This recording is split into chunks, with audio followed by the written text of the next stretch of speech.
All right, hello everyone. Welcome to another episode of Science and Technology Q&A for kids and others. I thought maybe this time I would try and emphasize questions about a particular topic, and I thought the topic we'd pick is the future. But I see there are a bunch of other interesting questions that have already come in, and maybe I could try and address some of those first, he says, hopefully. There's a question from Leo. Could every exoplanet have a habitable zone if you can get just far enough away from the star? What makes a planet habitable? Well, okay. So when we talk about habitable, we probably mean to life as we know it here on Earth. And we certainly don't know what the kind of general version of what life is like anywhere might be. I think the thing that is characteristic of life as opposed to other kinds of systems is life is sort of doing what seems to us like kind of meaningful molecular scale computation. It's moving all those molecules around in ways that sort of, in some sense, make sense to us. But it's kind of a circular thing because we are examples of that life too. And so the fact that those things that sort of make sense to us, but we are an example of that kind of life, it's not clear that's a general way to define things. And the one thing we can say for sure is there are sort of complicated things going on in living systems, but there are plenty of complicated things going on in other systems, whether it's turbulent fluids or geology or wherever else, that we don't usually think of as being systems that are alive. And when it comes to life on Earth, there's a lot of kind of historical connection between all different examples of life on Earth. All life on Earth has just one idea about how to be constructed out of proteins specified ultimately by RNA at least. And so all life on Earth, even though there may be many different kinds of sort of molecular computation that could be done, all specific life on Earth is based on very particular molecules like RNA that make it work. And once you have those particular molecules, you're pretty constrained in things like the environment, the kinds of, do you have water? Do you have liquid water? Do you have temperatures in a certain range? Those kinds of things. We know that there is some extreme life on Earth, so-called extremophiles, for example, that live in hydrothermal vents full of sulfur and things like that in the deep ocean. We don't know, for example, how deep life goes under the surface of the Earth, for example. We don't know. We pretty much know there's no life in the upper atmosphere. So there's a certain range in which life with its chemical composition as we have it here on Earth can exist. And also a certain environment with things like water that are used there. So the question would be, if you've got some random exoplanet around some other star, does it have on it at least a region that is habitable in that sense, that has the appropriate range of temperatures and chemical compositions and so on to support life of the kind we know on Earth? And there are different forms in which that could occur. I mean, for example, on Earth, we have life existing in things like our oceans, in things like the atmosphere and so on. But one could imagine other planets, for example, where there's a layer of ice and there's an ocean underneath the ice. Enceladus, I guess, a moon of Saturn, has the potential to have sort of an under the ice ocean, so to speak, which could be, for example, warmed by, I think in that particular case, probably not, but in general, such things could be warmed by radioactive decay and things like that in the inner planetary object. So there are even sort of knowing, oh, there's a planet in this position and it has this material visible on in its atmosphere or on its surface, even that isn't enough to tell one, oh, there can't be anything sort of in the right range that exists in in sort of an ocean underneath a layer of ice, or caverns deep inside the planet, or some such other thing. So hard to know that. But in terms of kind of an environment that's a bit like what we have on Earth, there's a certain, given a star of a certain size, so stars typically go through this evolutionary sequence. Most stars go through the so-called main sequence of stages. Our sun is a G-type star that's sort of more or less in the middle of the main sequence, and a star of a given mass will go through a particular sequence of evolutionary steps. So, for example, very big stars will often go through their evolution in just a few million years, as opposed to something like the sun, which has like a 10 billion year lifespan. At different times in the history of the star will produce different amounts of heat and light and other and sort of amounts of energy. It will be generating different amounts of energy and radiating them out.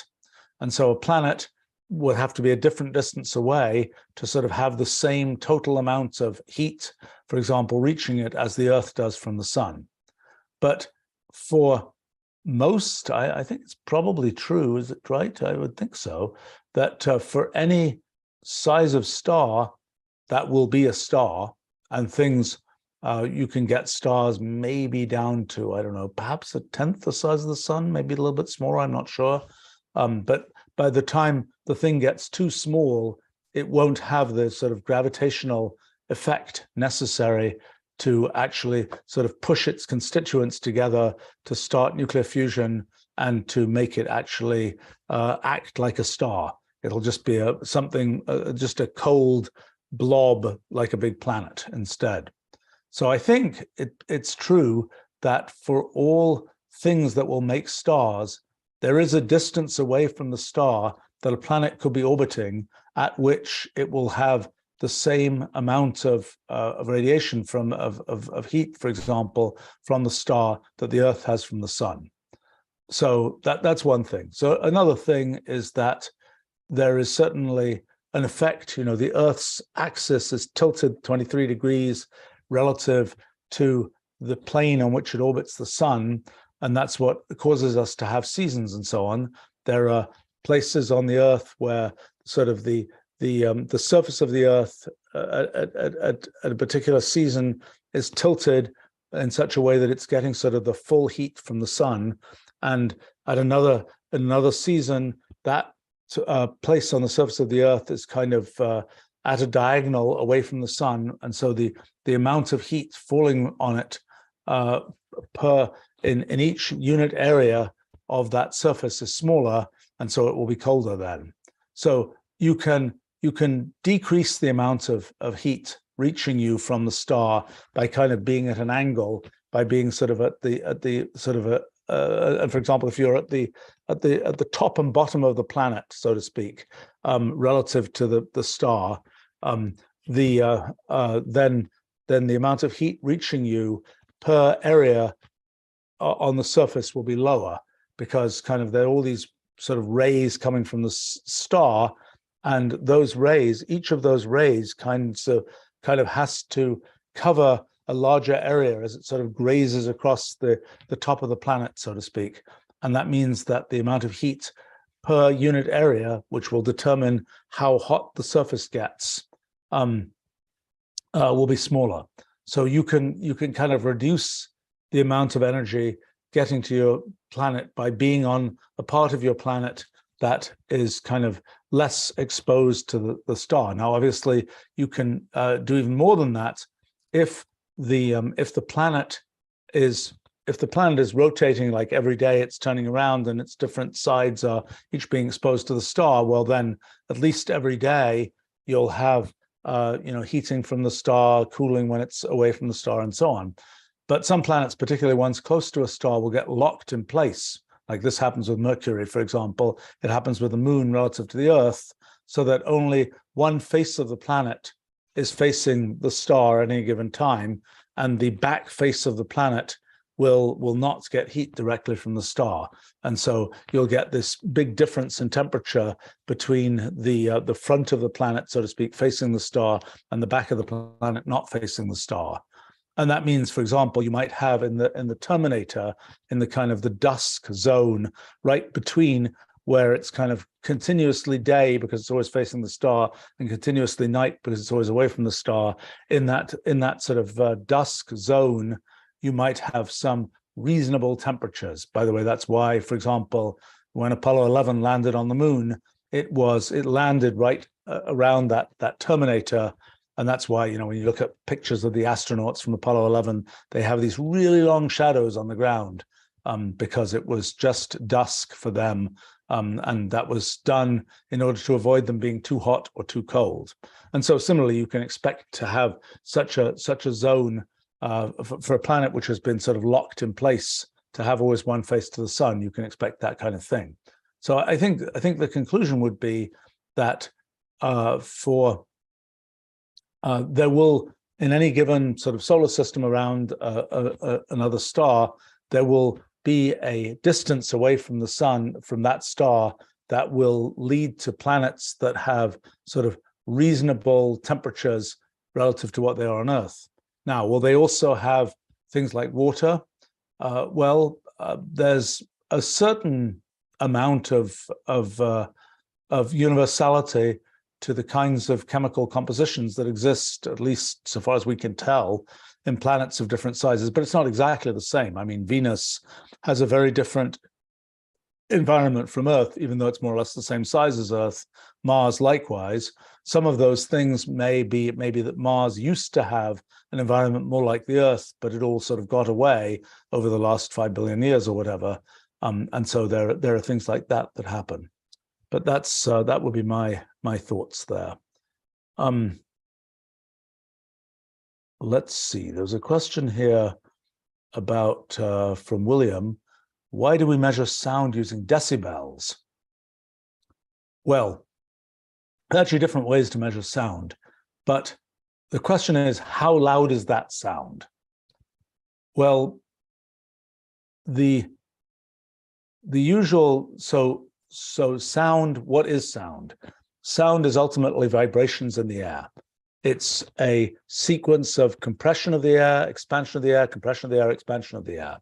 So the loudness of a sound is at some level the amount of compression and the amount of rarefaction that exists in the sound wave that is the sound, so to speak.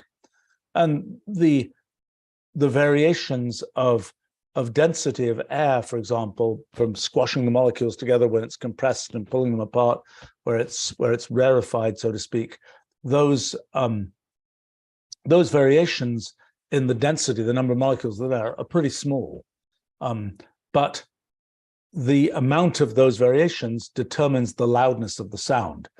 When that sound wave hits your eardrum, it's going to be the case that there are either a bunch of molecules that are going, you know, at the moment where the sound is the sequence of it's a wave where where traveling at the speed of sound, there is a lump of compression, a lump of rarefaction, a lump of compression, and so on and so on and so on. And when that lump of compression, for example, hits your eardrum, that's the thing that pushes on the little bones that eventually pushes on the hair cells inside the cochlea and eventually makes you sort of record, oh yes, I heard a sound. Okay, so eventually one's measuring the amount of pressure difference associated with the sound. But there's a feature of human perception, which is that when you double the pressure difference, it's not that you hear that sound as twice as loud, in a sense. Your effect, that sound just seems to be progressively louder, like linearly louder, even though the pressure might be increasing by factors of 2 or whatever else.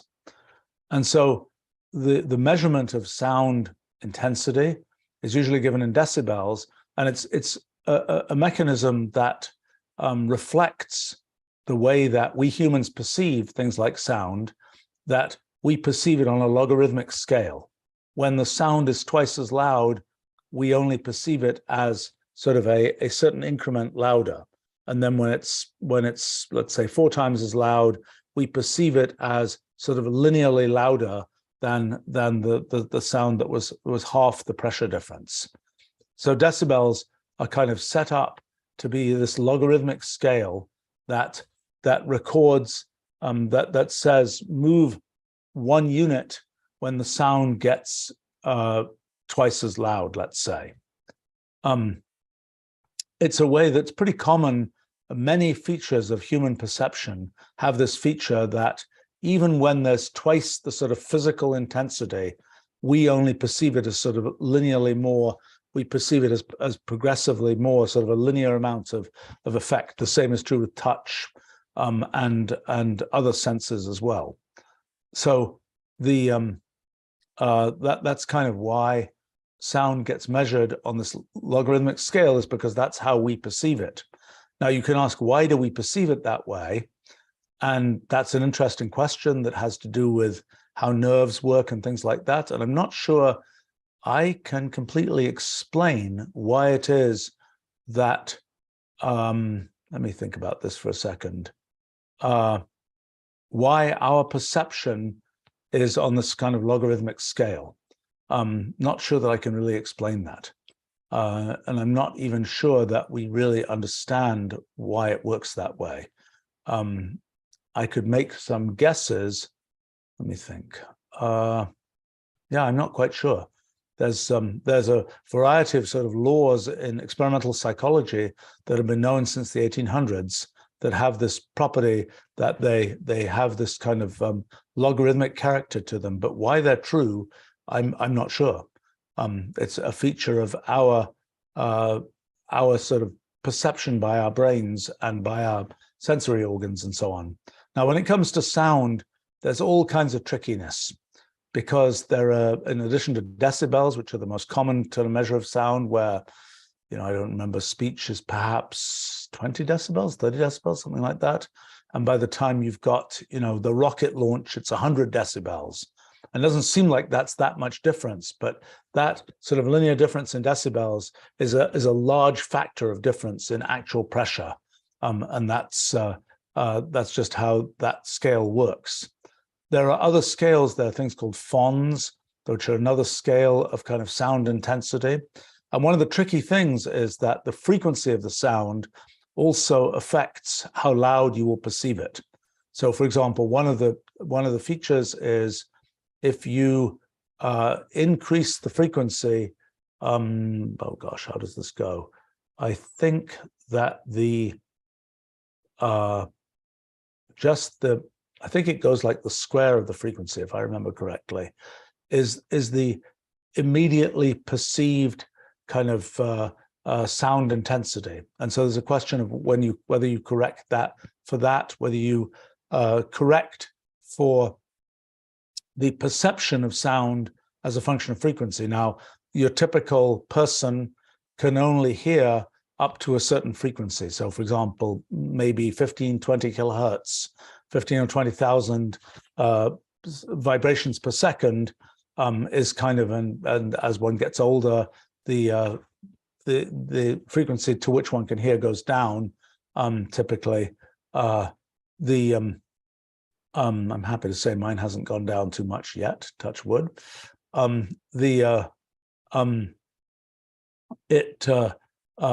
You can, so if you play a sound at, let's say, 50 kilohertz, no human will hear that sound. Some animals with really small ears might hear that sound. I'm not sure if dogs can get up that high, but dogs can hear beyond the human range. I'm not sure exactly to what frequency. But in any case, so in terms of decibels, you could have a very intense sound that had a big pressure difference at 50 kilohertz, but no human would actually hear that sound. And so this other scale, phons, are more of a true perception of the sound by people, and that corrects for that effect and tells one sort of how loud it will seem to a person, so to speak. So anyway, that's a bit of a story of how sound intensity is measured, is typically measured. Well, let's see. So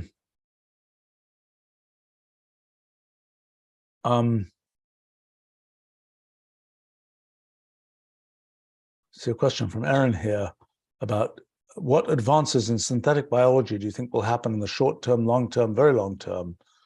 And a question about visiting Ginkgo Bioworks in Boston, which I have not done. Maybe I should. I've run into maybe the founder somewhere. But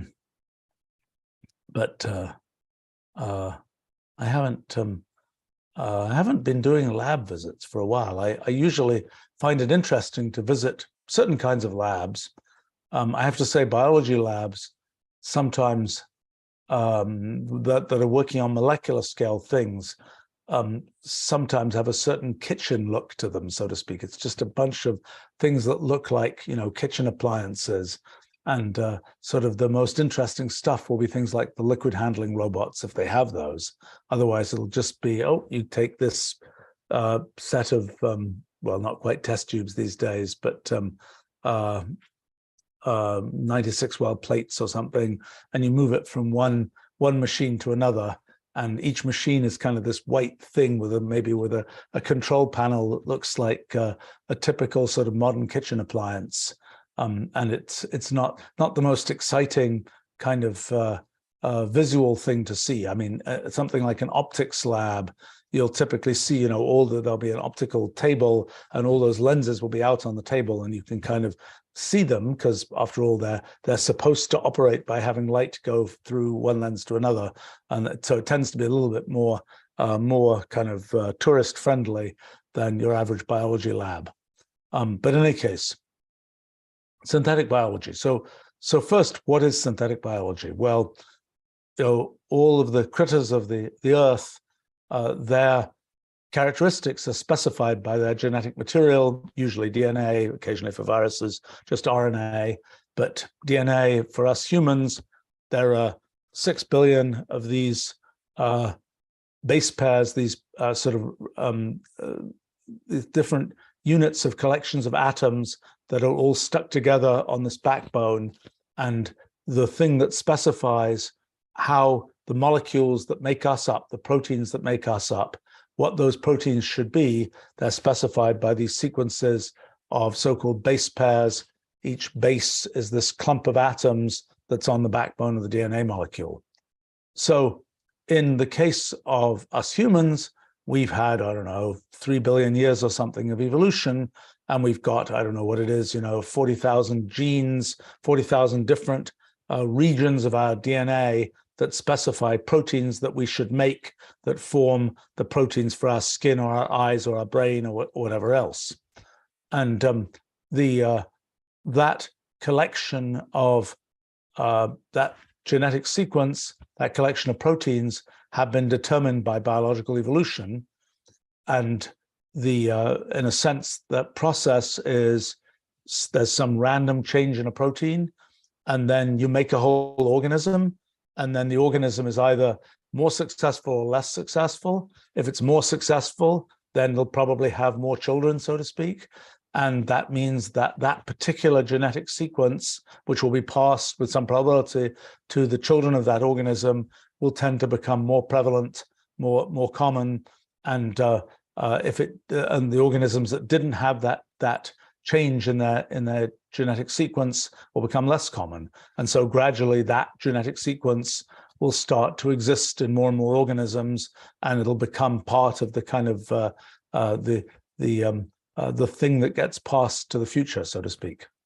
So the idea of synthetic biology is let's not just use these processes of evolution to determine what the genome should look like. Let's just make the genome by engineering. Let's specify the genome. Let's have sort of a computer-aided design system, and let's sort of draw out the genome and say what it should do. Now, it's possible to do various kinds of sort of various versions of this. You could take a gene from one organism and stick it in another organism. A very common case of that is there's jellyfish that glow in the dark, and their what is it, GFP genes are very popular as ways to do biology experiments, because you transport that gene to another organism, and when that gene you put that gene into the genome of another organism, and when that gene gets used, it'll produce jellyfish protein. And so even in your mouse or something like this, there'll be some pieces of the mouse that become glow in the dark because there's been jellyfish protein produced there that glows in the dark. And there are a whole variety of different places in animals and plants and so on, where at least, well, in some cases, for practical uses, for some cases for experiments, one has done that kind of that kind of modification.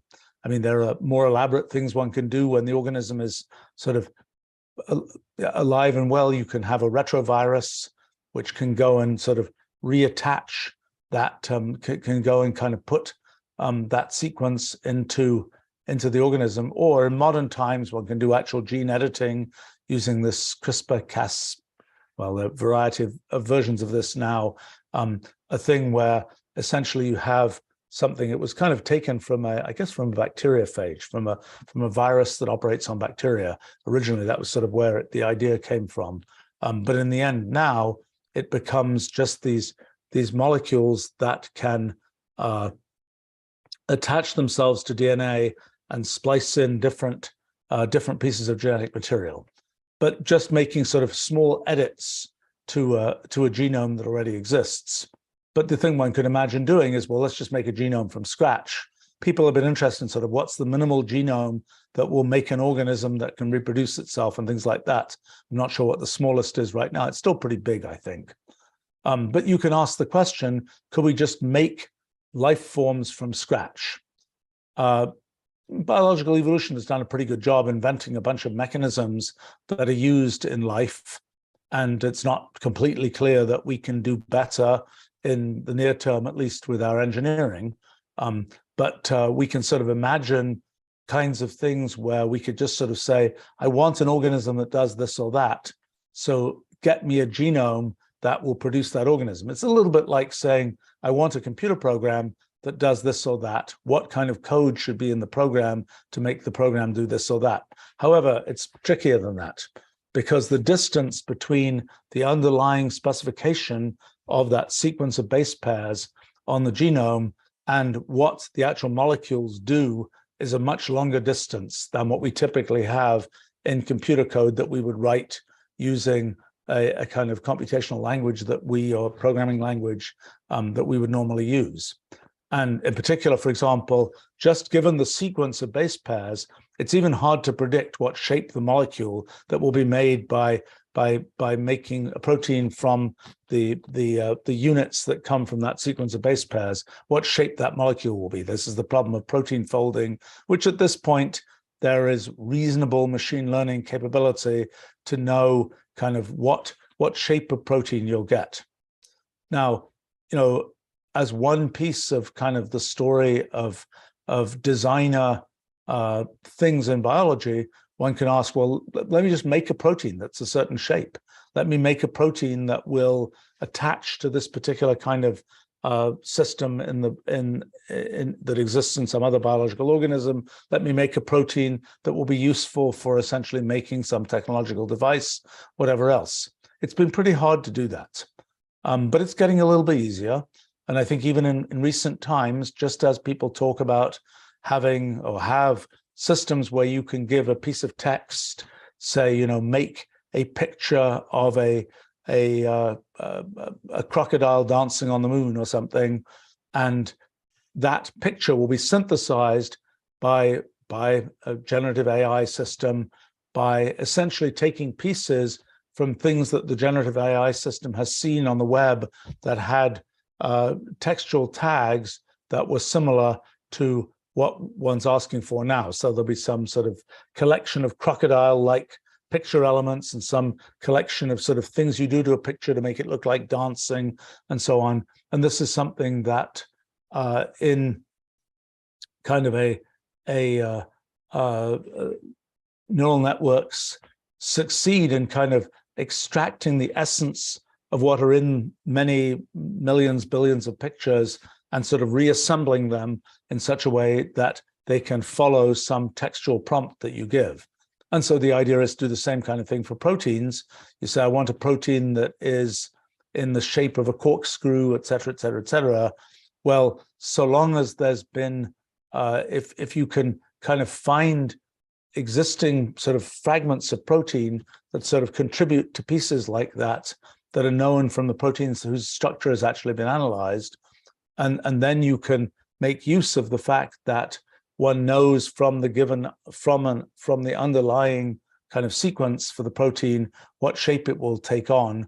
One has sort of at least a fighting chance of being able to go from sort of almost a textual description to an actual shape of protein.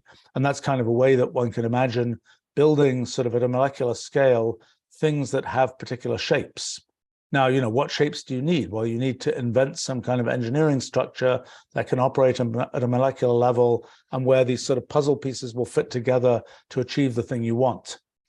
I think that as one, you know, sort of the big challenge is to make things that operate at a molecular scale and are useful from the point of view of things we want to achieve. And what would be useful to us? Well, having a computer that was made at the level of individual molecules, that will be useful. And what our computers right now are, their features are pretty small in the billionth of a meter type range. But our computers tend to have a couple of characteristics. When you look at their CPU chips, they tend to be very two-dimensional. They tend to just have sort of wires going in a kind of a grid that looks like it might be, you know, a cityscape from the surface of the Earth.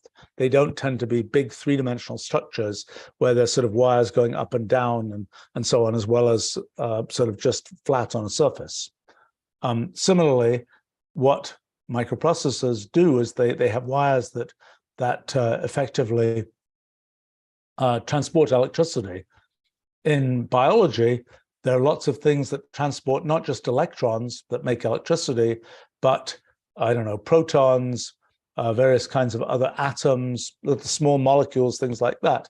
It's kind of a system of tubes, so to speak, that aren't just tubes that are like wires where electrons can go through them. They're more like other kinds of things that can transport other kinds of microscopic objects.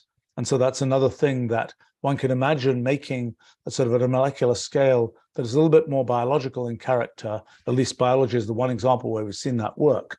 But so as soon as you're transporting around, you know, different atoms and things like that, you can imagine making something which will be sort of an assembler that just takes, oh, I've got a sodium atom here and a carbon atom here and an oxygen one here, and I'm going to have these tubes deliver them all to the right place. And pretty soon I'm going to make, you know, something that is kind of like, I don't know, a piece of styrofoam or something. In other words, that you'll be able to, just by having this kind of molecular scale machine, be able to just move atoms around so that you can assemble any material you want, where you're assembling it right down at the molecular scale. Now, so I think, you know, one of the things that's sort of a long time, could you make this, is kind of the analog of a 3D printer, but operating at the level of individual atoms and being able to construct any kind of any object made of atoms and so on. I think in the end that will be a thing that will happen. Whether we will think of it as biology or synthetic biology, or whether we'll think of it as some kind of molecular sort of nanotechnology kind of thing, I'm not sure. I would tend to think more the latter. It really depends how much we use the mechanisms that we've got from sort of the history of life on Earth to build those molecular objects, and how much we're building things from scratch. You know, do we actually use a ribosome to assemble our kind of protein-like thing? Do we actually use things like proteins, or do we use quite different kind of designer molecules that don't happen to have that same structure that has evolved for life on Earth? But, you know, I think one of the things that will be sort of the ultimate sort of story is that you can sort of assemble anything out of atoms, just as we can do, a certain amount of precision manufacturing. We can have little, we can have, for example, a 3D printer that lays down new material in tiny granules and things like that. We can imagine something which lays down new material at the level of atoms. There are processes that do that. Some sort of there are if you have in a vacuum, you just have a source of atoms, and you're sort of having the atoms accelerated with an electric field, for example. You can move that atom from this tiny source of atoms, and it's kind of streaming to the other side and assembling themselves on a surface. The process called sputtering, for example, that is where people do that, where you're sort of assembling a surface by just having this trickle of atoms fall on it. But it's a very slow process. Being able to do that kind of more like the way biology does it, with these kind of, rather than having atoms just sort of being launched through the vacuum, so to speak, having little tubes that just sort of deliver the atoms to the right place, is something where one can imagine that happening much more quickly, as it does in us as biological organisms, where at every moment we're assembling new molecules, we're putting atoms in different places. That's kind of how many of the processes that go on in biology actually work. So, I think it is quite within the realm of possibility and likely that we'll eventually know how to sort of assemble things at that atomic and molecular scale. What will be the point of that? Well, there's kind of a current computer, for example, every bit in its memory corresponds to, I don't know, maybe 100,000, 10,000 to 100,000 electrons. So there's a certain room to get smaller, although by the time every bit corresponds to just 1 or 2 electrons, there's enough kind of randomness associated with quantum mechanics, associated with the fact that computers are operating at like room temperature, where everything is being jiggled around by heat, that by sort of the motion that makes that temperature, so to speak.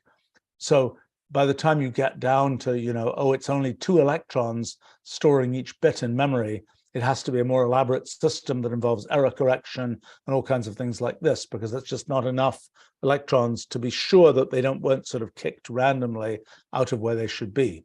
But there's a decent amount of room to make things sort of smaller and faster and so on. And probably the three-dimensionality thing is even perhaps a larger effect. There's also the challenge, once you have all of that structure, how do you program it? How do you get it to do things that are useful to us humans? Yes, we can get it to sort of do things that are sort of computations that are just happening anyway, but to direct it to do things that are useful to us humans, well, that's a story of kind of how do you make a computational language that kind of bridges from what we humans want to tell the computer to do, to what can actually be happening down at the level of those atoms and molecules and so on. And that's a challenge which is still not met, particularly when it comes to lots of operations happening in parallel. Sometimes when the operations, it's all the same operation, just happening to a whole bunch of different numbers, let's say, in parallel. That's what GPUs do. And that's something that's decently well understood at this point. But by the time sort of lots of different things can happen in different places, that's a more challenging situation. It's a situation rather similar to what happens in our physics project, where we're looking at different parts of space-time and things like this. But it's the story of how one does kind of human-connected programming on those sorts of things is a story whose end is definitely not yet told. But when it comes to, let's say we've made these molecular scale objects, we can make faster computers. But I think perhaps the most important thing for us in the immediate term is that we can make things that interface to biology, that interface if biology is operating as sort of a molecular scale computer, and if we have our own sort of engineered molecular scale computers, we can expect to sort of interface them to biology. So, we do that in a sense right now with things like drugs. Drugs are molecules that are typically particular shapes, for example, and those molecules will fit into particular places where there are molecules that we care about affecting inside us or other biological organisms and so on. They'll sort of fit like puzzle pieces into that particular spot in some other molecule, and they'll make that molecule more active, less active, whatever else, and have some medical effect. Well, we can expect that when we have kind of made to order molecular scale objects, we can have ones where it isn't just something that sort of just fits in a slot. It's something where it can fit in a slot, and then it can have all kinds of computational operations, and it can compute, oh, I'm going to run a machine learning algorithm right inside this molecule to decide, is this a cancer cell or not? What should I do with it? We have sort of very distributed versions of that kind of thing operating, let's say, in our immune system, but we can imagine an engineering situation where we've actually created this sort of molecular scale computer that's doing something at the level of individual molecules. And I think that when it comes to sort of these molecular scale things, I think one of the things that will be most significant to us is sort of connecting them to our biological selves, to be able to do things that sort of do engineering kinds of things operating in connection with what we biologically are able to do. Now, presumably what that will mean is eventually there'll be sort of a bypass to lots of things that we're doing biologically.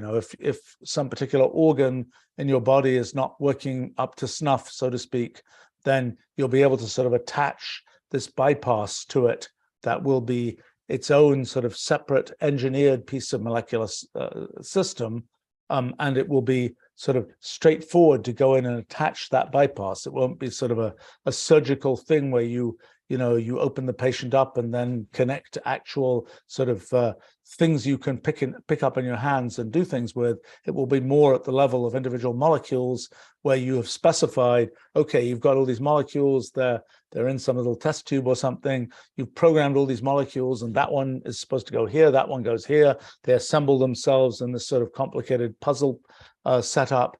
You kind of you eat the pill or whatever else it is, it gets absorbed, it goes in your bloodstream, it gets delivered. Well, I'm not sure how well that works, because maybe it has a hard time getting out of the capillaries, and so on. But in any case, you somehow get the actual molecules, the sort of the computable molecules, to the place you want to get them, and then they start assembling themselves and make the thing you want. And by the way, when we, it's sort of remarkable when it comes to, I don't know, stem cells, things like this, all kinds of other biological things you can sort of just sort of pour into a biological system, and they'll kind of sort of collect themselves in just the right place, by virtue of the fact that they'll only attach to particular molecules or whatever else. So anyway, a few thoughts about that kind of synthetic biology. I mean, I suppose there are other things. There's a question of, can you make different kinds of, let's say, chemicals using essentially biological mechanisms? For a long time, it's been typical to put, let's say, different genes into an E. coli bacterium or something, and have big vats of those things, and use that to make certain kinds of drugs. I don't know, insulin is one common example of that. Just by sort of having what would otherwise be a standard biological organism that's just producing protein molecules, produce the particular protein molecules we want. Well, you can imagine having something where it doesn't just produce protein molecules, it produces some other kinds of molecules. It's fairly typical in proteins that you can have these kind of cages where other atoms go in, like in hemoglobin in our blood. There's sort of a cage that's just the right size for an iron atom, and that sort of gets attached there. And one could imagine something perhaps where one has created sort of a protein structure that has just the right kind of little tunnel template type thing to assemble a certain kind of molecule that's what one wants, that isn't a molecule that is a protein molecule, it's some other kind of molecule. I don't think that's a thing. I think that the cages that exist in sort of naturally occurring proteins, as far as I know, are just sort of individual atom type cages, but I don't think there's any obvious reason why one couldn't have a more elaborate kind of template in a protein molecule, and that will be a way to make other kinds of chemicals. Because when you make a chemical, usually when you do chemical synthesis, you're saying, oh, we're going to have a chemical reaction. That means these molecules that are sort of floating around and wiggling around in all sorts of different ways. For example, in a liquid, they're kind of bouncing around randomly. And these two molecules, when they get near each other, they have to be in exactly the right orientation and so on to react in the way you want. And that will only happen with some frequency that might be quite low. You can have catalysts, for example, like solid catalysts, where these molecules will sort of attach themselves to the surface of the catalyst, and that will align them in a particular way. So when the next molecule comes along, it has a better chance to find the other molecule in the right orientation to have a chemical reaction. But in biology, with enzymes and things like that, there's a more elaborate kind of way in which molecules are oriented correctly so that chemical reactions can occur. And it changes by huge factors the rate at which chemical reactions occur in biology. Well, you can imagine you can do the same kind of thing. You can imagine things where sort of on a per molecule basis, you're sort of building this machine that sort of connects molecules in just the right way. And that's sort of another sort of synthetic biology kind of story. Let's see.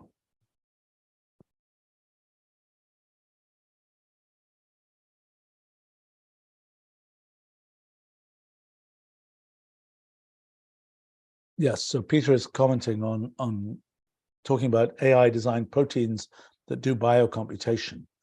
Yeah, well, I think that's, one question is, did biological evolution get the best protein for doing this or that thing? Maybe not. Maybe we can do a more efficient search than biological evolution was able to do. There's a lot of critters that have lived in the history of life on Earth. So there's a reasonable amount of choices that have been tried in the course of biological evolution on Earth. But biological evolution has one serious, one could even say killer problem, which is that if you make an organism, if you're trying to get to this amazing organism that has these complicated wheels or whatever else, well, you have to go through an organism that has is only a small change from the organism that we have today. And the chances are you won't get to the amazing organism in small incremental steps. If you happen, be able to change the genome and just get to the amazing organism and not have to go through any intermediate thing, well and good. But most likely you'll have to make small incremental changes. And the problem is that getting sort of halfway there, the organism won't survive. The organism that has kind of the half-assembled wheel or something just won't be able to get around. It's only if you could get all the way to the full wheel, so to speak, that the organism might be more successful. And so biological evolution, everything it reaches has to be reached incrementally. But when we do sort of engineering from scratch, we can imagine just saying, I want to start from nothing. I'm going to design a protein that does exactly what I want. And I don't have to have intermediate stages that are viable, that will make an organism that won't just immediately die. So in a sense, we have a big advantage over biological evolution in that respect. We have a disadvantage in that there's a lot of organisms that have lived.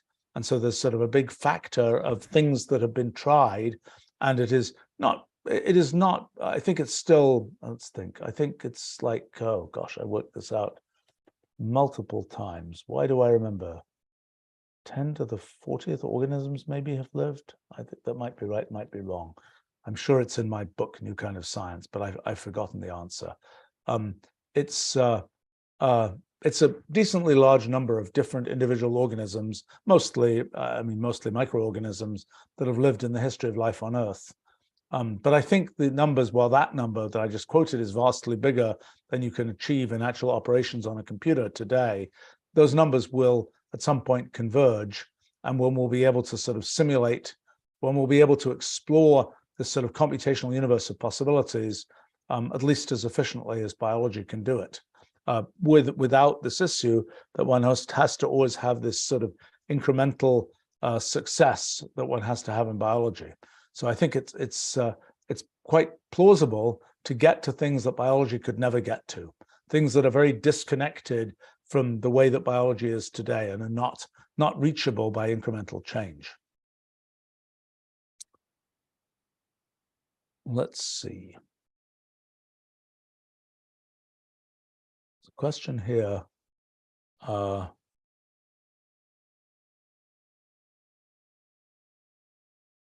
Well, gosh. There's a question here from Callie about, okay, let's see, I see from Peter here, in the case of life, that all these various processes which evolve sort of co-evolve with each other, and saying that would be hard to reproduce.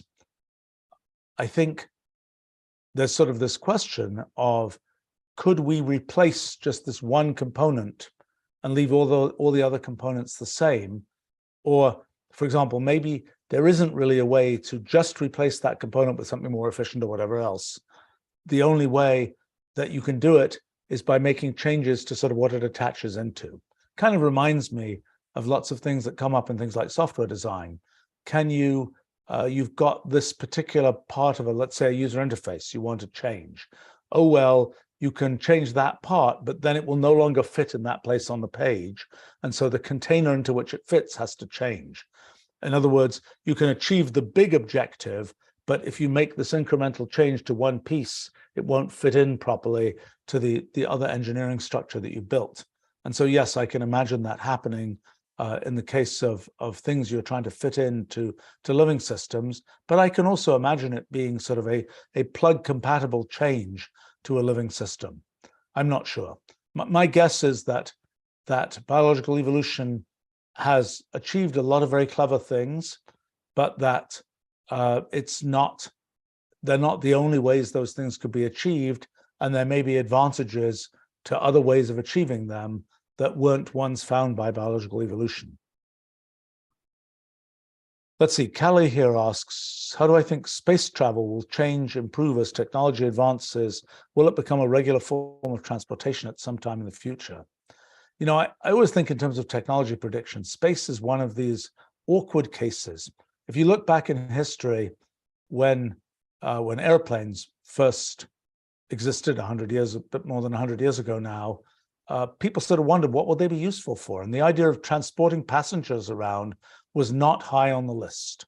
It was, oh, we can deliver the mail that way. We can take photographs. We can take aerial photographs. Soon it was, we can drop things as bombs and so on. We can do, you know, we can do cool aerobatic displays, things like this. But delivering large-scale cargo or passengers wasn't a particularly early thing that was imagined for airplanes. And of course, things changed because airplanes started to be able to go much larger distances. They started to be able to fly higher in the stratosphere and so on. And they had been, you know, early airplanes, even early sort of commercial planes were really bumpy because they were flying, you know, right down in those cumulus clouds or whatever else. And there came a time, when was it, in the 1950s, I suppose, when airplanes, particularly with jet planes and so on, they started to be able to fly above the weather, and it was a much smoother ride. And it wasn't a ride where sort of everybody on the plane was going to get airsick, so to speak. So, you know, there are details like that that can affect the viability of one of these kinds of things. But I think space has always seemed to me an interesting case where it's like, what's really going to be the critical, you know, application for space? You know, very early on, there were communication satellites. That had been a thing. You know, in more recent times, there's Earth observing satellites. There's both, you know, one can get, you know, at this point, one can get a reasonably high resolution picture of any place on the Earth once a day. You know, the daily picture of every place on the Earth. I don't think one knows yet very large scale applications for that technology. There are applications at the government level, at the level of various kinds of financial and agricultural prediction kinds of things, but there isn't really yet hasn't emerged kind of the great consumer application of the daily photograph, so to speak, of the surface of the Earth. That's an example of something from space it could also have been done with drones if you, although it's easier to do it from space, but it's not something where we yet know what the sort of the big consumer application is going to be.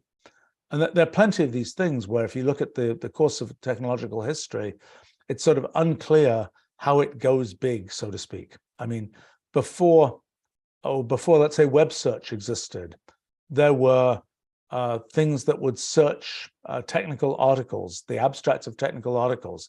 I used those things back in the mid to late 1970s. There were pretty good systems for searching sort of technical abstracts. And then there were, kind of libraries where you go look up information. But the idea that there would be sort of a search engine and that would be a very popular and widely used technology didn't really arise until such things existed. If somebody had done kind of the market study of is a search engine going to be worthwhile, they might have said, oh no, there are only such and such a number of reference librarians in the world, and there's such and such a number of reference queries that get made every day, and not enough people care about this. But once the technology actually exists, then one can see how convenient it is. We'll probably see the same thing again with these kind of LLM-based technologies for sort of summarizing information. I mean, we've from Wolfram Alpha, we've had for a dozen years now the ability to sort of ask a question in natural language and compute the answer when the answer can be computed on the basis of kind of computable knowledge that exists in the world. But doing the thing of sort of taking even the non-computable textual knowledge in the world and being able to deliver it, that's sort of a new thing. And it's different from, oh, here are a bunch of links, go follow them, so to speak. But people aren't yet used to, it's only been a few months that this technology has reasonably well existed, and it still isn't sort of doing real-time search of the web, nor is it yet, connected into Wolfram Alpha and things like this. But that will become something where people will eventually say, oh yeah, it's obvious this had to work that way. But so when it comes to space, there's sort of this question of what's it going to be useful for? Let me give another example. Back, I don't know, even in the, 1980s, certainly, when I had to drive from place A to place B, it was like, oh gosh, this is terrible. I'm going to be 2 hours. I'm going to be stuck in a car. I've got nothing to do. Maybe I listen to the radio. That's the best I can do. Or maybe I have a tape or something. Or maybe I dictate something. I used to do that in the early 1980s. As when I had to drive from here to there, I would dictate things that could get typed up separately and so on. But it was very much of a pure, I'm just wasting time when I'm driving. But then sometime in the 1980s, I started having cell phones. And then, I'm driving from here to there. Well, I've got some list of phone calls I'm going to make, and I'm happily making my phone calls. And, it's different scenery. I'm not just sitting in one place. I'm seeing the scenery go by and I'm making my calls, and I'm a happy person. And the fact that it took a bit longer to do that drive doesn't really matter to me. It's not something where I'm saying, oh gosh, I need that scrap. It's really important to reduce that amount of time. So when it comes to, is it important to have a supersonic plane, for example? Is it important to really reduce the time that it takes to get from place A to place B? It's a complicated story. I mean, I once had the opportunity to go on the Concorde from London to New York, actually, and it was cool. But, did it profoundly affect my, in that particular case, it was one of these situations where, I said, well, I've got this thing I have to do in London. I've got this thing I have to do in New York. The number of hours between them is not enough to take a commercial plane. Let's, to take a standard plane, let's splurge and take the Concorde, so to speak. And then I don't have to rearrange these two things. But it was sort of a corner case. And so the question is, let's say that we can get from place A to place B much faster than we do right now. What effect will that have? In some sense, there are details like, you travel from place A to place B, and you change time zones and you get nasty jet lag. And maybe if you could get from place A to place B in 2 hours rather than in 8 hours, you would be able to adjust your sleep schedule differently, and it would be a better experience. I don't know how big an effect that is. There's this question of, if you could get from A to B in much shorter time, how would that affect things? Now, maybe that would mean that people would travel much more. Obviously, the fact that there are planes letting people travel from place A to place B fairly quickly has increased by huge factors the number of people who travel from place A to place B. When they had to use boats or trains or whatever, there were, and for many situations, many fewer people making those trips. So, there's this question of, if you could get from place A to place B with the, hypersonic plane or the spacecraft type thing, would that be a big deal? Would that really change things? My guess is that there will be unexpected changes. There will be unexpected advantages if it comes to pass that there's those things become sort of really easy to do. There will be sort of unexpected reasons to do it. In the case of the Concorde, for example, I think, other than the kind of swankiness value of it, it wasn't clear that it really had, incredible productivity increases. And of course, it existed at a time right before you could just sort of open your laptop on the plane and keep doing what you'd been doing previously. So I think, for the time being, it's kind of a space tourism type thing. And, I think that one wonders sort of what the comparison is between sort of space tourism and ocean tourism, and, going in submarines and things like this and seeing the deep ocean, which would be kind of cool to see as well. There's a certain kind of, there's a certain attraction, I suppose, to, seeing the planet from very, from far away and such like. I don't know how big, other than for sort of the swankiness and novelty value of it, I'm not sure how big a thing that will be. Now, when it comes to sort of what can you do in space, what can you do, for example, in a microgravity environment, in a weightless environment in space that you can't do on the surface of the Earth, people have talked about all sorts of things, from growing perfect crystals to doing various kinds of biological things in those conditions. I don't know how significant any of those things have turned out to be. I think it's kind of a bit of a downer that we humans were not well adapted to exist without gravity. Our bones stay strong because we continue to, walk on them and use them in gravity. And if we don't, we have to make a big effort to sort of do exercises which simulate the effects of gravity, so that our bones and things like that stay strong. So I have to say, I continue to be very curious what the sort of big applications of space will end up being. I think there are others one could certainly imagine. I mean, there are lots of communications related things that's become, cell phones didn't exist when space was first being explored, and that's clearly something for which there are pieces to the story of using space. There's sort of a problem in that you can't get from a handheld cell phone. You can't, with batteries as they are now and antennas as they are now, you can't really send you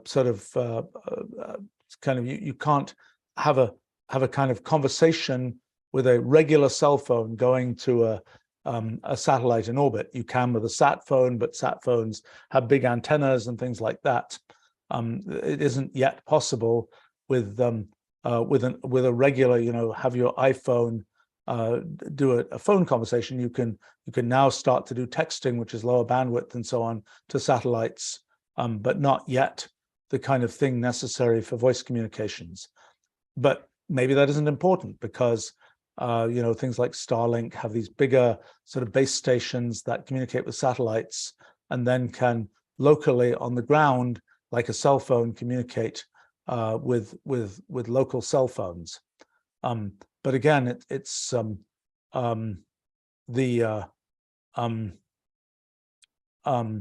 I think that so there's this sort of communication story. There's also a story of things like servers. Right now we have server farms on the Earth, and sometimes a big part of what's expensive about server farms on the Earth is they need a bunch of electricity coming in, and they need a bunch of cooling to deal with the fact that the computers generate a lot of heat. Some people manage to set it up so that they're using the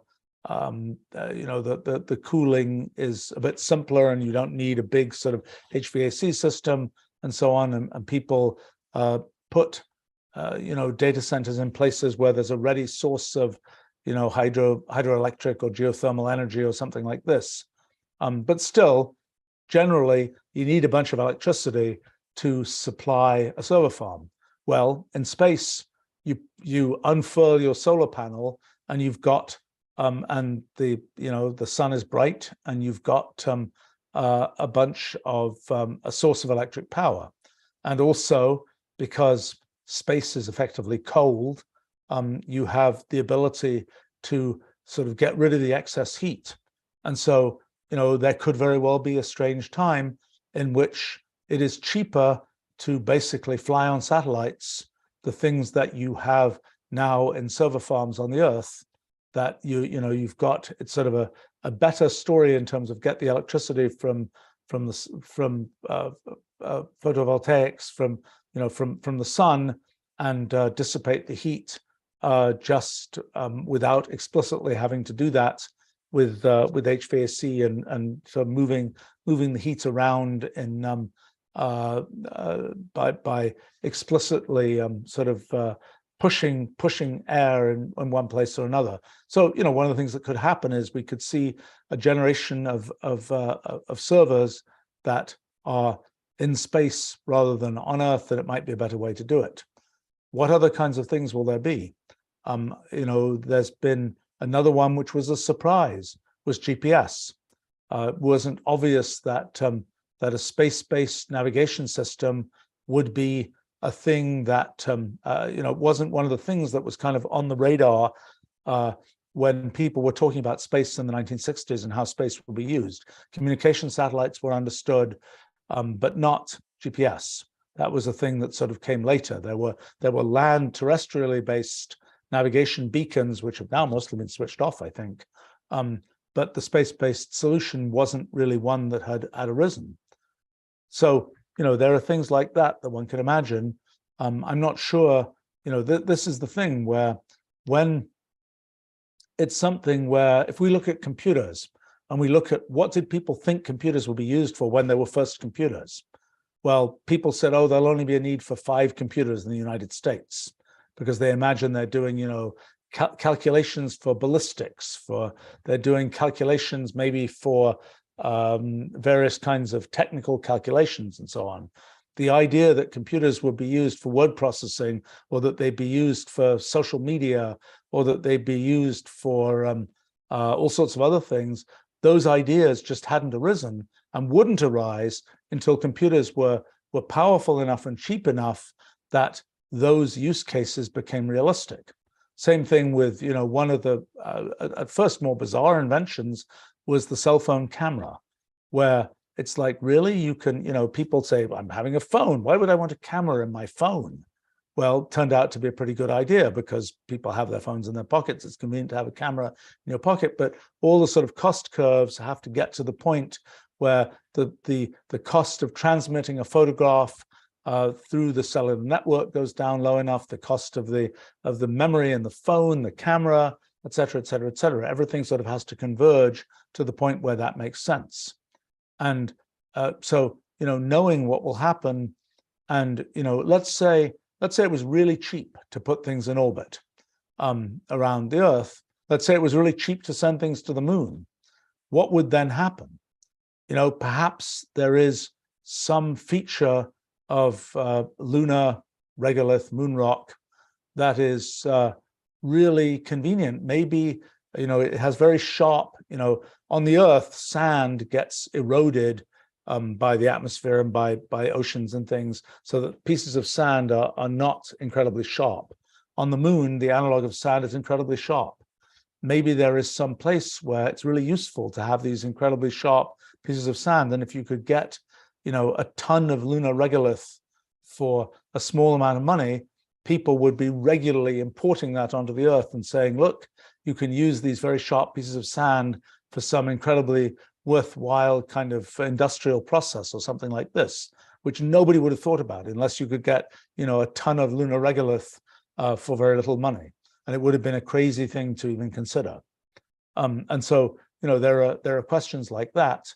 It's an interesting sort of exercise to try and think through what are the conceivable things that might lead to that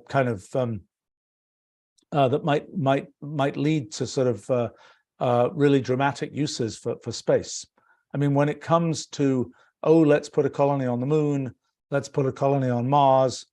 I mean, again, it's hard to know exactly what the big payoff of that is going to be.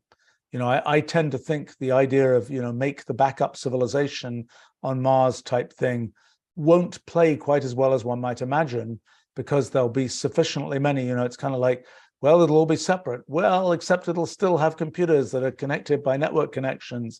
And the computer virus that wiped out all the computers on Earth is still going to infect the Martian computers. And we didn't think of the fact that when we sent that package to Mars, it had this new form of prion, dangerous biological agent that we didn't test for. And so, oops, that ended up infecting the colony on Mars as well. I think that having sort of a perfect separation between those, or for example, when you say, maybe there'll be some terrible socio-political thing which will happen on Earth, and but it will be separate somewhere else. Well, yes and no, because people will still be interacting, presumably, with folks here on Earth, so to speak, and whatever it is that affects the thinking on Earth is likely to affect the thinking on your sort of separated colony as well. I mean, I think that, history tends to suggest that things, the colonies were never that separated from sort of the origin, so to speak, at least in most cases. So I'm sort of I'm not sure how that will play out. Let's see. I'm seeing a bunch of comments here. Des is commenting, when helicopters were first developed, people thought they would transform cities and be our new taxis, but they weren't. Helicopters were developed, in the 1940s, 1950s, the first helicopters. They're still kind of special case things. And, it turned out they were hard to fly, they were expensive to maintain, they were expensive to build. And, people thought, well, what about quadcopters, things like that? Well, for a long time, those weren't possible because you couldn't get electric batteries that had enough density. You couldn't get flight controllers that would keep the things stable, would be able to, run the rotors faster, slower to keep the thing stable. But then suddenly, what was it, like 10 years ago now, drones came into existence, and now they're a common thing. And there are many use cases where it's like, how could you possibly have that thing that's surveying this area from a height of 200 feet? That would be a really expensive thing to achieve. But no, now with drones, it's easy to do. But the power curves and so on for drones are not such that we can make drone taxis yet. I've seen some sort of prototype examples of that. I think I have yet to see anybody actually fly in their prototype. I've seen the prototypes. I've even seen the prototypes flying. Don't think I've seen anybody actually flying in one.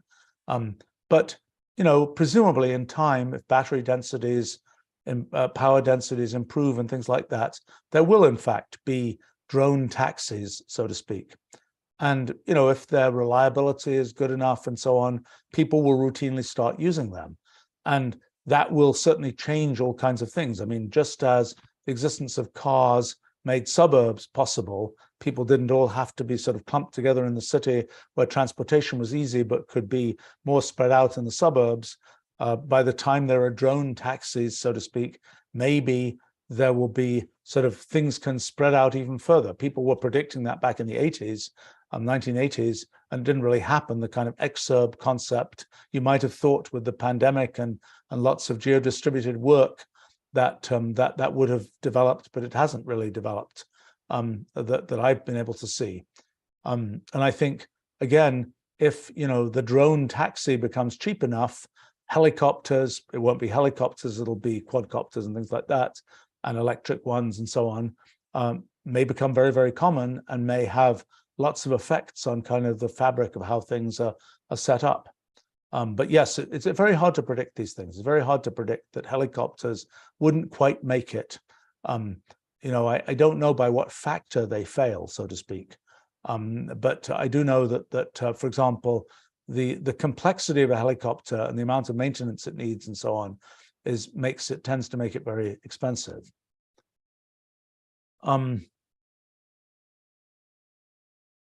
Let's see, I see a comment here. Robert Heinlein's suggestion in his books from LeMaji, saying Robert Heinlein suggested in his books using suborbital rockets to travel between destinations. Would such an idea be too expensive? Would it be feasible? The biggest suborbital, sort of use case, which fortunately has never really come to pass, is intercontinental ballistic missiles, and being able to kind of launch a rocket that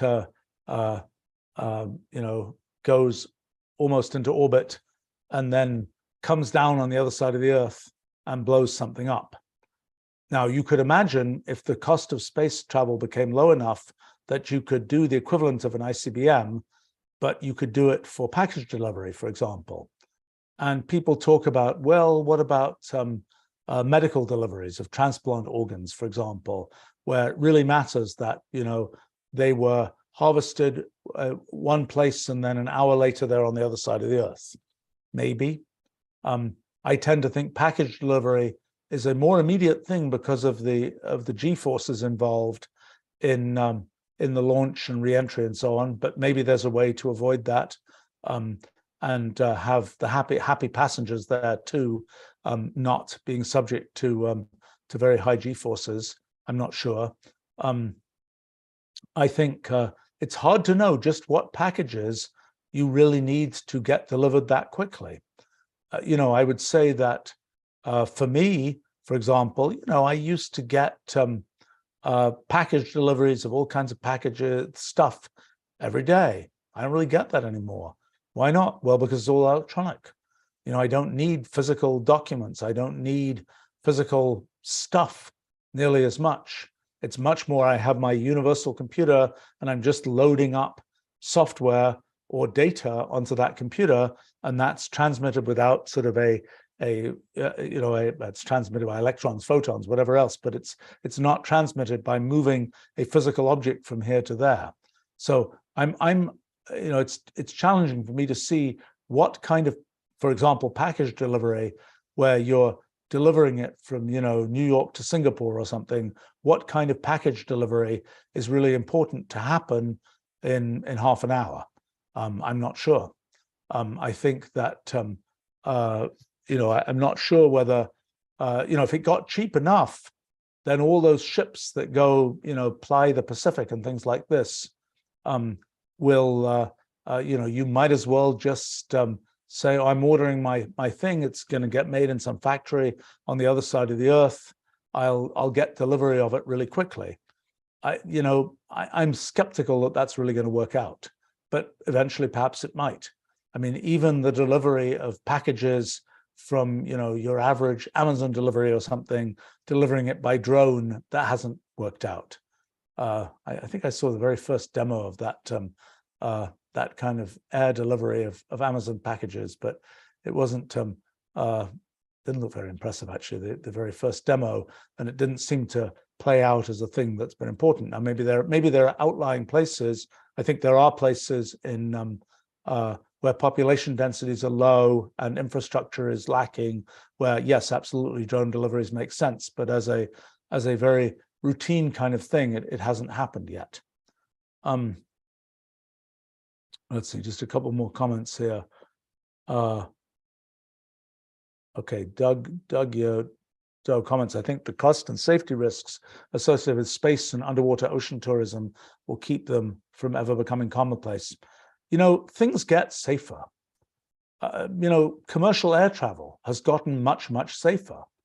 It's one example. That I think two very commonly quoted examples are general anesthesia and commercial air travel, are both things that over the decades got dramatically safer.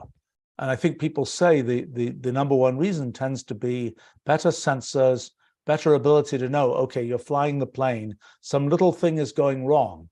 Okay, you can, a sensor notices that. You can do something about it, rather than, oh, a crack is developing here, nothing notices, and then some dramatic problem occurs. So I think, and I think that what seems unsafe at first can potentially get much safer over the course of time. It's sort of, as the engineering gets more and more polished, as the ability to sense trouble more quickly gets better, it gets easier to improve the safety. There's a thing that it always used to be said that well, after the Challenger disaster, my friend Dick Feynman actually was responsible, physicist who was part of the Challenger inquiry, had this kind of claim that 1 in 50 rockets blows up and there's nothing you can do about it. That claim was caused all kinds of trouble at NASA and things like that, probably for many years afterwards. I'm not sure. I remember him showing me the data that from which he came to that conclusion, but and it had been empirically the case that 1 in 50 rockets blows up. I don't know if that's still true.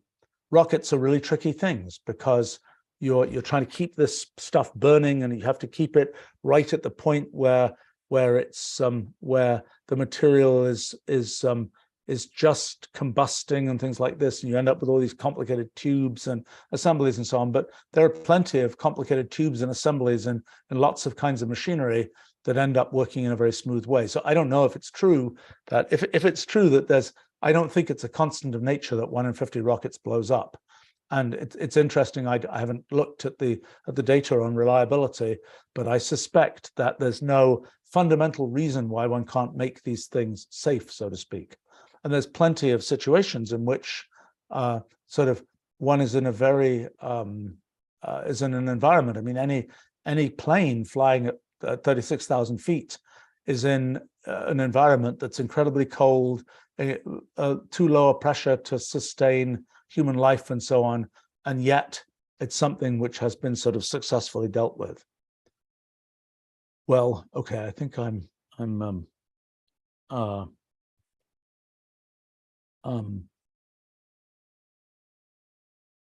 just let's see. Lord is commenting that the perspective now on what's possible for travel is really different. Oh, I see. For somebody like me, who's an old fogey, it's a different perspective on what's possible in travel than for younger generations. I'm not sure how true that is. I think that we're all taking the same, we're all taking planes to get from here to there and so on in many parts of the world.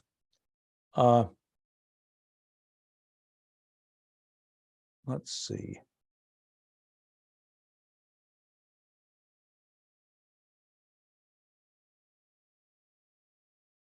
Okay. BLH is commenting that air travel, cell phones, computers, all these technologies went through a long period of being luxury goods that only the richest people on Earth could use, and maybe the same will be true of space travel. Yeah, different things have advanced at different rates. I mean, air travel used to be this luxury thing. It used to be a thing. I remember when I was a kid that if you were going to go on a plane, you kind of put on your best clothes and looked very, wanted to look very spiffy. I think that that was one of the things that fell by the wayside somewhere in the last few decades. I think that the thing with cell phones, I mean, I remember first, well, there were radio telephones before there were cell phones, and radio telephones were only for the fanciest people, so to speak. Then when cell phones came in, at first, it was kind of strange. I mean, there were things like you could rent cell phones when you rented a car. And I remember probably 1986, 1987, first routinely doing that. And I don't think I owned a cell phone by 1988. And then I sort of went on this curve of getting always the fanciest cell phones. And for a while, cell phones were sort of a thing that only a few people had. And then the sort of the inflection point came when sort of almost everybody had them, and young people had them, and kids started having them, and so on. And that did take, about 10 years in the case of cell phones. I think that computers, on the other hand, that's a funky one, because personal computers, let's see. First, personal computers were kind of rather hobbyist, and they weren't that expensive. They were just hobbyists. They weren't things that people generally, they weren't sort of smooth enough for people to generally use them. And the computers that people used for work were big and expensive and cost millions or later hundreds of thousands of dollars. And I think that it was sort of a different case, because there was hobbyist stuff that wasn't expensive, but it just wasn't interesting to most people. And it was only in 1982 or so with the PC and so on, that it started to be the case that it sort of was a convergence between the fairly cheap sort of hobbyist stuff and the stuff that was actually productive to use. And yes, there was a period of time, it was probably, you're right, it was probably about a decade, when computers were still kind of very much luxury goods. I think that one of the things that's amazing about electronics is how mass producible it is, in the sense that, once it exists, it gets to be fairly cheap. And it gets to be the case that sort of, billions of people can afford cell phones, even though there are other things, I don't know, areas of medical technology, for example, where there's still a much steeper cost curve, and where sort of it is not as broadly accessible. So I don't know, in the case of space travel, one would assume the same kind of curves would happen as happened with air travel, where that really was it must have started in the 1920s, maybe it was starting to be some kinds of, maybe 1930s. I don't know when the first commercial sort of scheduled planes were flying, maybe 1930s. By the 1950s, it was kind of a business person's tool, but still kind of luxury as far as sort of individual people were concerned. By the 1960s, it was pretty routine as for individual people. I mean, I remember, just the way costs work, it just all the differences of these kinds of things. I remember when I was a kid, must have been, I don't know, mid 1960s. I remember I went with my parents on a vacation to France, and you drove the car down to somewhere in the south of England, and it was cheaper to drive the car onto a cargo plane that flew it across the channel than it was to put it on a boat to go across the channel, presumably because the cost of gas was low enough, and so on. But it's, that would definitely not be a thing today.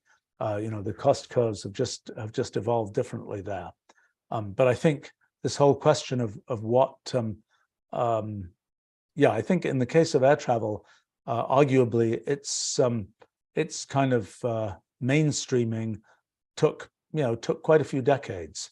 I mean, I suppose, and then there were all kinds of constraints that, the discount, I think there may have been things that were more of a regulatory origin that had to do with, which which airlines were allowed to fly, when could they get slots at airports, all this kind of thing. And then that was, what was that? That was in the 1980s, beginning of the 1980s, the deregulation of air travel and the discount air carriers. And that was, again, an complicated economic thing, because it had been the case that people thought you had to charge a lot for each ticket and not that many people will fly, but overall it will be a commercially viable thing. And then there was sort of this different cost point where it's like, let's get lots of people to fly, not charge much for a ticket, and have fewer kind of amenities around flying, and that can also be commercially viable. And maybe the reason that it didn't mainstream earlier is for these regulatory reasons rather than because of the technology of the whole situation. I'm not sure. Anyway, I need to run off to my day job here, but nice to chat with you all, and look forward to talking to you again another time.